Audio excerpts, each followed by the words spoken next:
We want to thank the effort made by all member states and Brazil for making this suggestion. We really appreciate that you tried to come with an alternative proposal.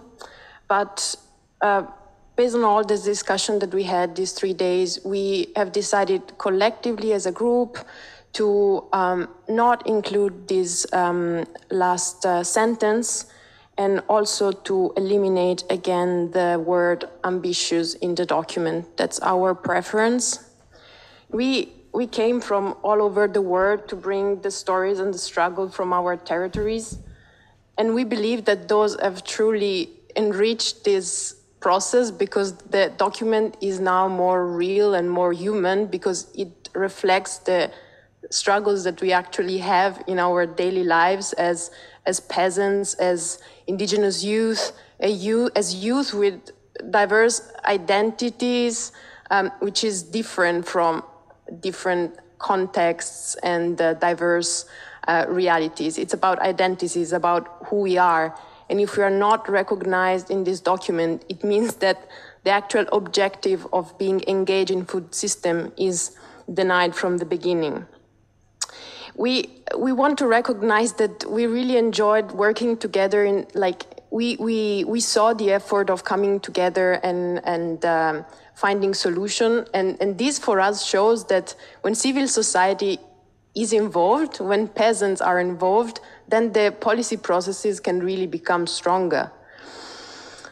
However, we have given up many of our pillars. We have given up the fight on our identities. We have given up our rights on natural resources. This is key. We can't produce food if we cannot access natural resources. And we have given up even the right to health, because we took agrochemicals out of this document. People die because they are exposed to agrochemicals. And finally, we have also denied the root causes that are at the basis of our vulnerable situations. They're not recognized in the document. And I wonder, how can we fix the issues that we face if we are not capable of recognizing where these issues come from? So I know this may sound exaggerated to you, but this process for us was so important. We worked 2 years together analyzing every single word. And we are all very tired, but just we want to know that there are not so many spaces of youth participation in the UN, and we really relied on it. So we will step out of this room empowered, because we learned a lot, but really sad because we also represent the generation of tomorrow. Not only us. Come on, how can you deny if you're asking us to recognize identities, if you're asking us to recognize our rights? It's not enough to put footnotes. We want to see the rights translated into actions. And in all these policy-making processes, when it comes about actions, we are not able to acknowledge rights. That's unbelievable. And in a situation of crisis like we are now, the solutions again, business, entrepreneurships, and corporate-led craziness, it's just not working. We saw that. We saw that during the pandemic. We saw that now in the context of the Ukrainian war and other wars.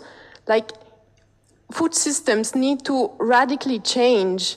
They need to be localized, because it's local chains that are more resilient. And if we want to save cultural heritage, we need to save peasants, indigenous people, and youth. So, yeah, thank you for giving us the space, but I hope that in the future we can achieve even more. And as a group, now we will review this document and take a final position about it. Sorry if I took time, but it was really needed. Saying this again, thank you for those who came to us and for working together. Thank you.